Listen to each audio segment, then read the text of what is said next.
이제 봄이 우리의 한 발치 앞으로 다가선 것 같습니다. 우리의 신앙의 모습은 아직 혹시 동토로 남아있는 것은 아닌지를 한번 점검해 보시길 바랍니다. 굳어 있고 전혀 변화를 보이지 않는 신앙이라면 우리의 신앙을 다시 한 번 더 체크해 보면서 우리의 약해진 모든 부분들을 다시 한 번 더 추스릴 필요가 있는 시기가 됐습니다.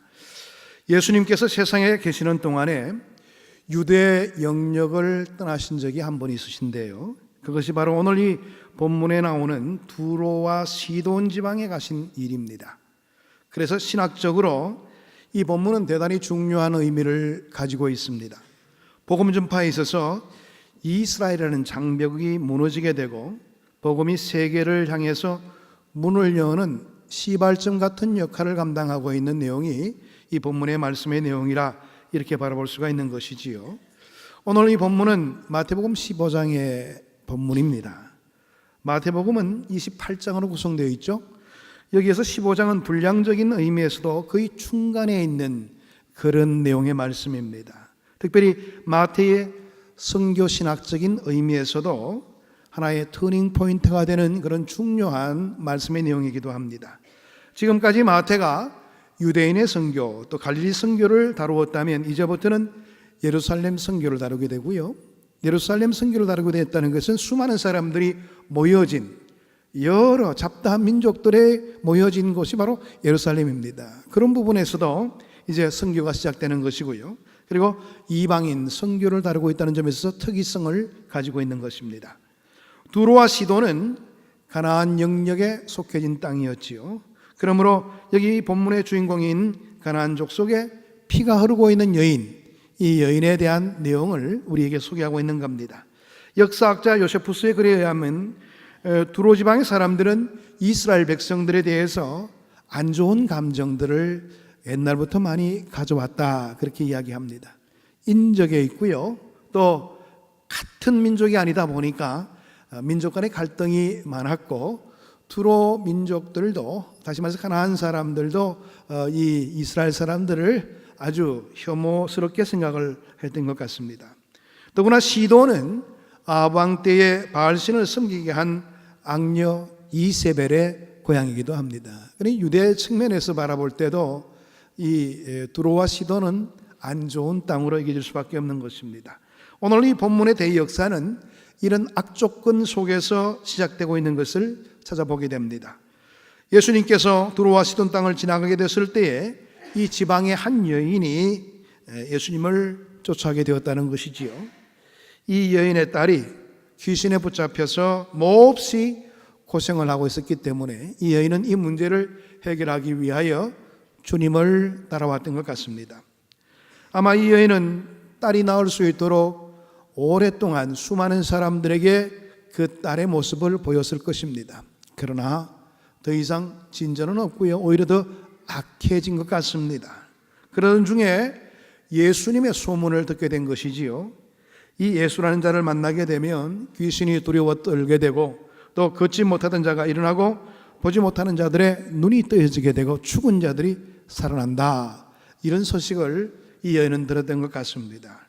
그래서 이 여인은 예수님 만날 수 있는 기회가 언제일까, 언제나 우리 마을에 올까, 그렇게 아마 기다렸던 것 같습니다. 그런데 마침내 마을 앞을 지나가고 있는 예수님의 행렬을 만나게 된 것이지요.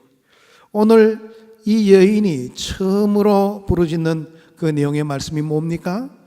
다윗의 자손이요, 다윗의 자손이라 이렇게 말하고 있습니다.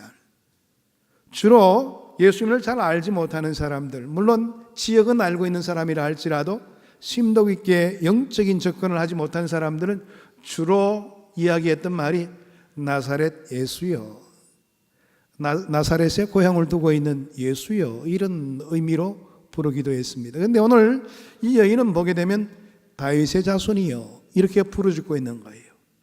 이건 아마 이 여인이 많은 정보를 들어서 알고 있었던 것이 분명합니다.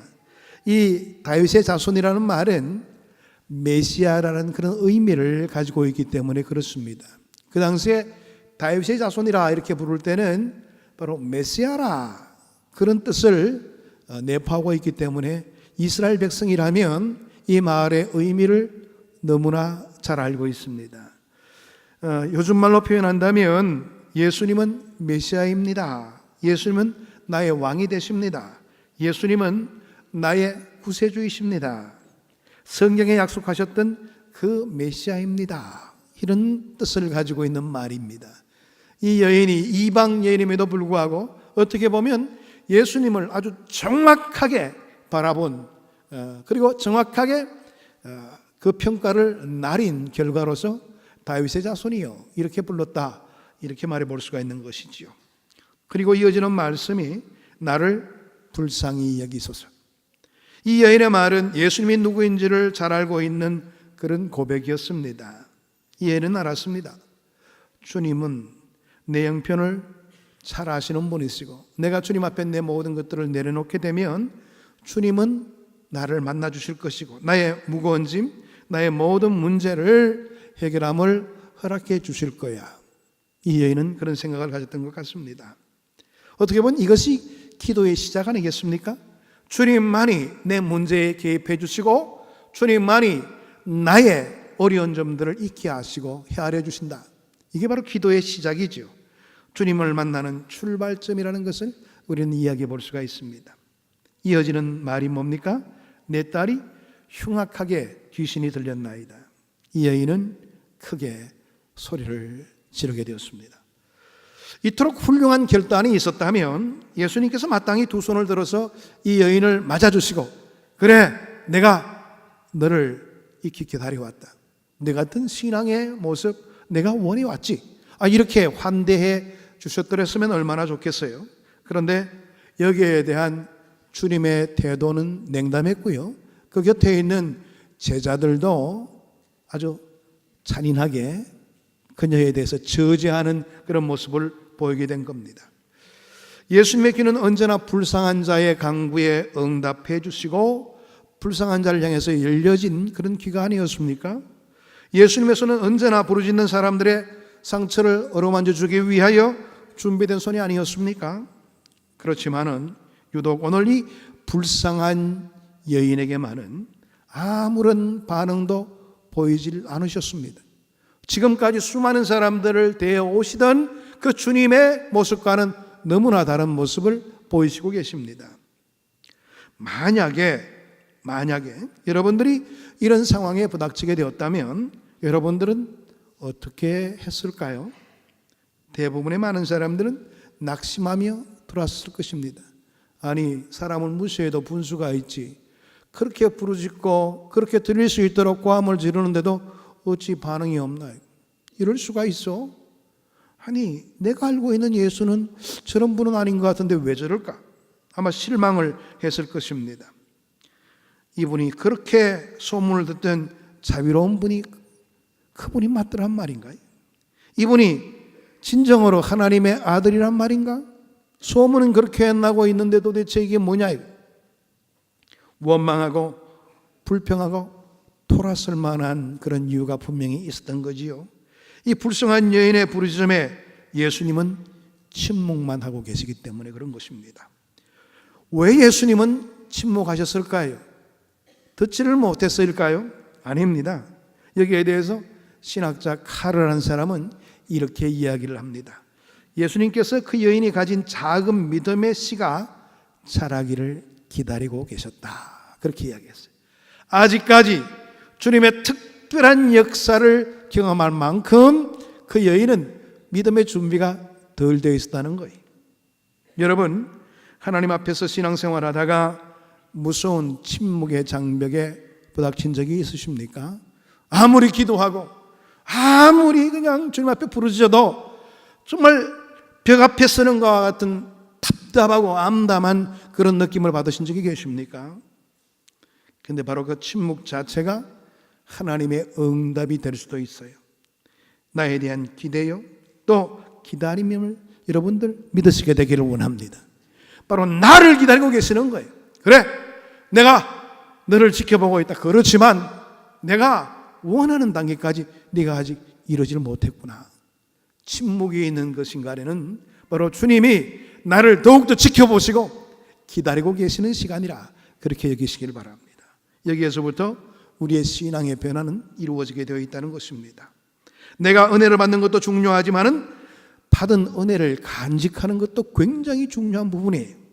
잘 관리하는 그런 우리의 모습들이 있어야 된다는 것입니다. 그렇기 때문에 내 믿음의 씨가 자라기를, 내가 받은 복을 잘 관리할 수 있는 내 믿음이 자라기를 우리 주님은 끊임없이 기다리신다는 사실입니다. 그러니까 여러분들 응답이 없고 너무나도 답답함의 결과가 나타난다 할지라도 인내하고 끝까지 주님을 향한 우리의 강구는 이어져야 된다는 것입니다.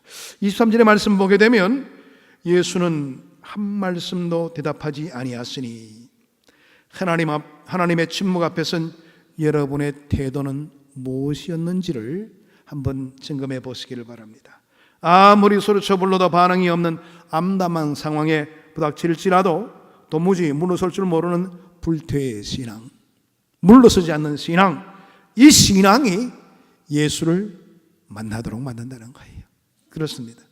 우리의 삶에도 이런 적극적인 신앙의 모습들이 필요하다는 거예요. 한번 벽에 부닥친다 그래서 에이 기도해도 소용없네 이렇게 하지 마시고 더 부르짖기를 바랍니다. 하나님께서는 그 순간을 기다리시는 거예요. 그런데 예수님의 냉담은 이 침묵 가운데로 끝나지 않았습니다. 이 여인의 두 번째의 장벽이 있는데요, 주님은 또다시 타오르는 불길에 이 여인의 타오르는 열망에 찬물을 끼얹는 그런 대답을 하십니다. 24절이지요. 나는 이스라엘의 집에 잃어버린 양 외에는 다른 데로 보내심을 받지 않았다. 나는 내 민족이 중요한 것이지 이방 민족에게는 더 이상 관심을 보이지 않는다, 이렇게 이야기를 하고 있는 겁니다. 아마 이 정도의 조금 믿음이 있다는 사람들도 아마 포기를 하게 될 겁니다. 그렇지, 지민족밖에 없는 거지 뭐, 그렇게 해서 아마 모든 것을 다 내려놓을 거예요. 그러나 이 여인은 오히려 첫 번째 장벽에서 부르짖기만 하던 이 모습이 두 번째 장벽에 막히게 되었을 때에 한 걸음 더 나갔습니다. 대단한 믿음이지요. 25절의 말씀 보게 되면 예수께 절하며 이르되 주여 저를 도우소서. 나는 내 민족만 책임질 거야 이렇게 말하고 있는 주님을 향해서 주여 저를 도우소서, 절까지 하면서 주님의 간절한 도움을 간구하고 있습니다. 밀어내면 밀어낼수록 더 다가와서 주님께 예언하고 있는 이 여인의 모습을 한번 생각해 보시길 바랍니다. 제자들의 냉대도 예수님의 침묵도 이 여인의 열심을 꺾지는 못했던 것 같습니다. 주님의 거절과 냉대도 이 여인을 물러서게 하지를 못했던 겁니다.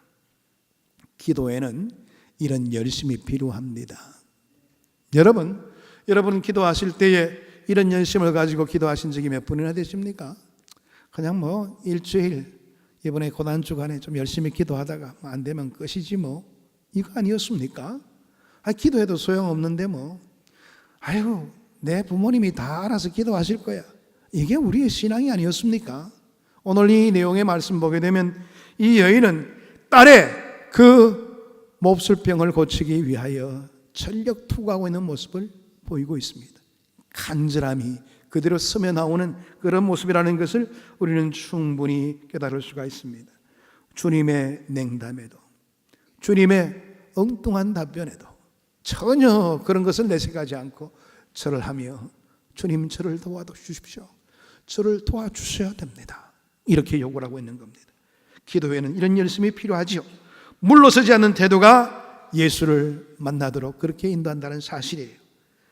그런데 불행하게도 이 여인에게만은 응답의 문이 점점 굳게만 닫혀지는 것 같습니다.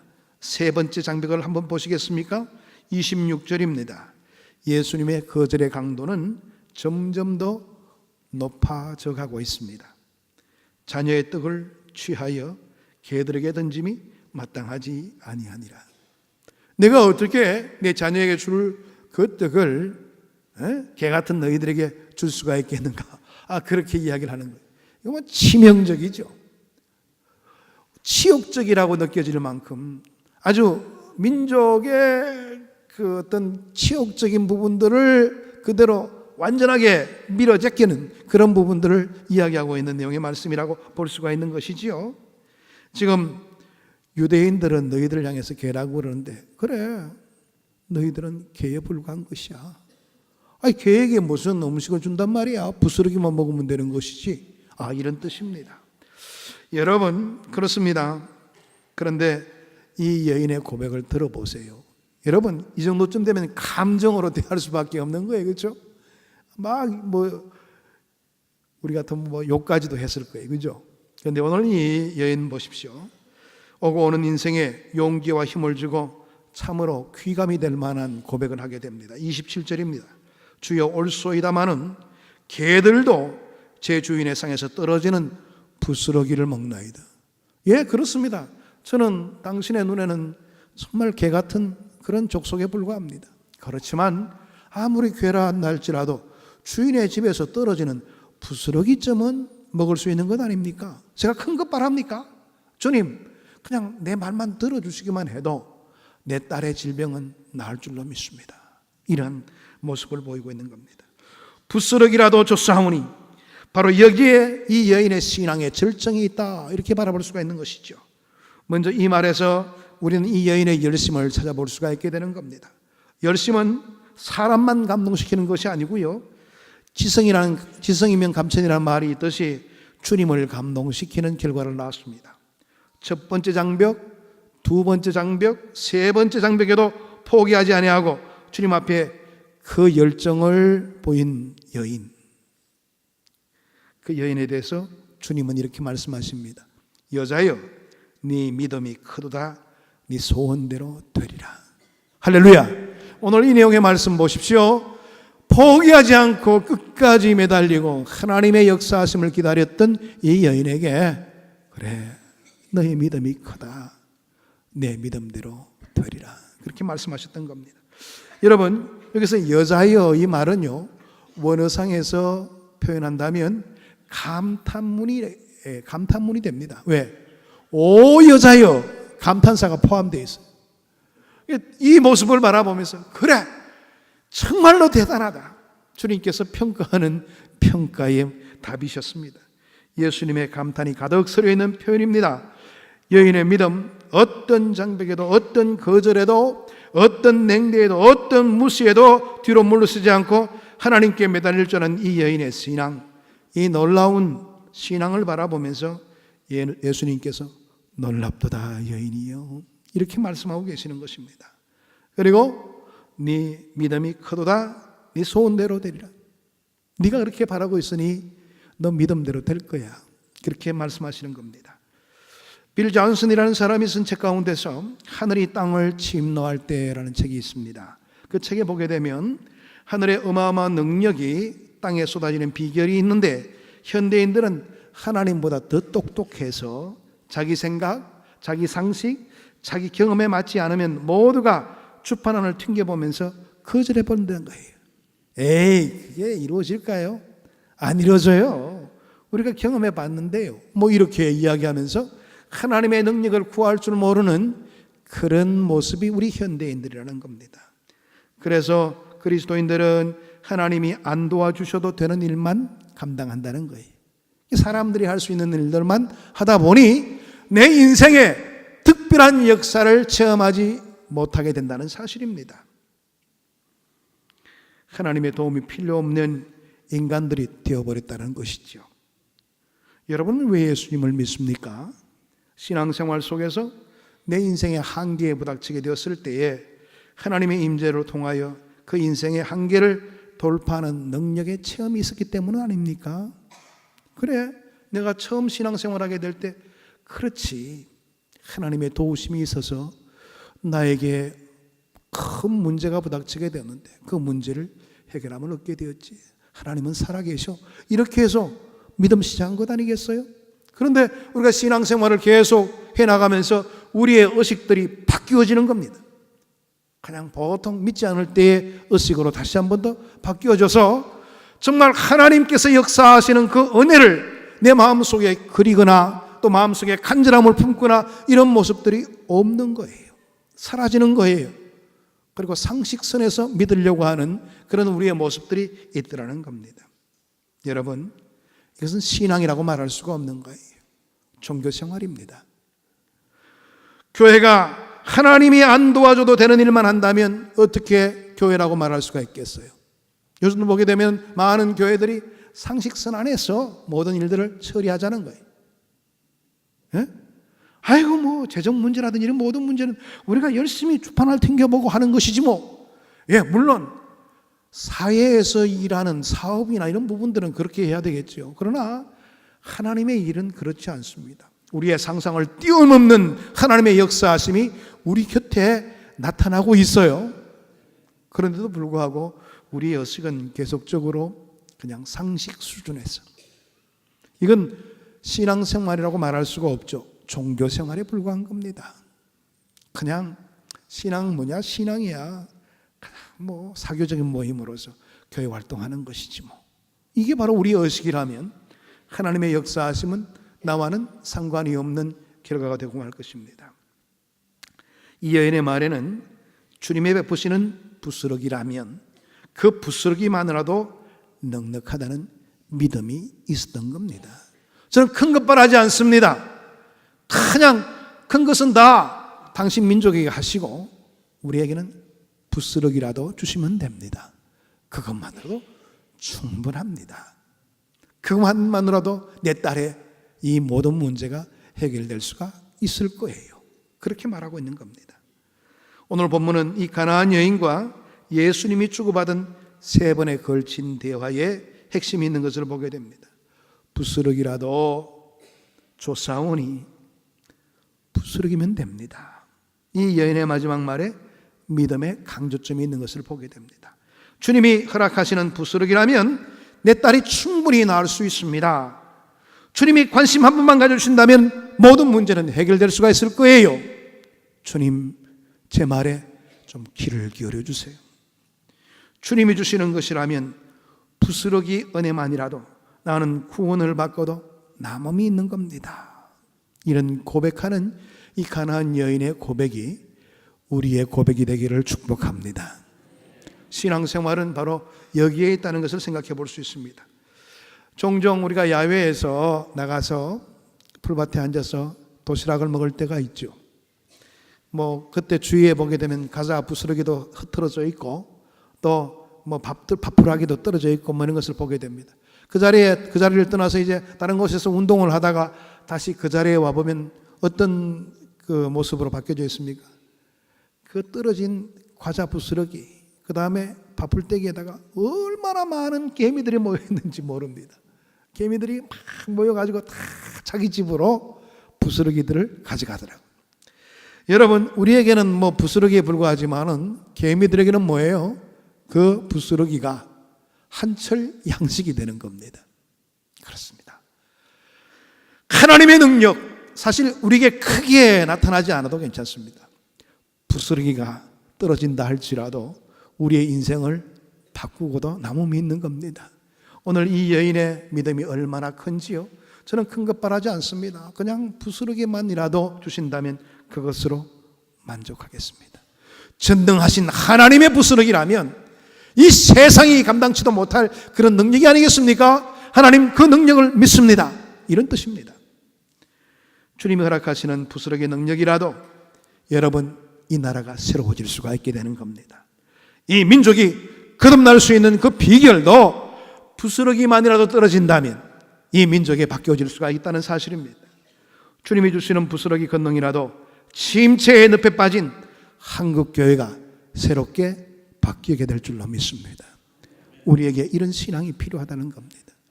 저는 큰 것 바라지 않습니다. 주님, 한번 신경만 써주세요. 저는 그것으로 만족합니다.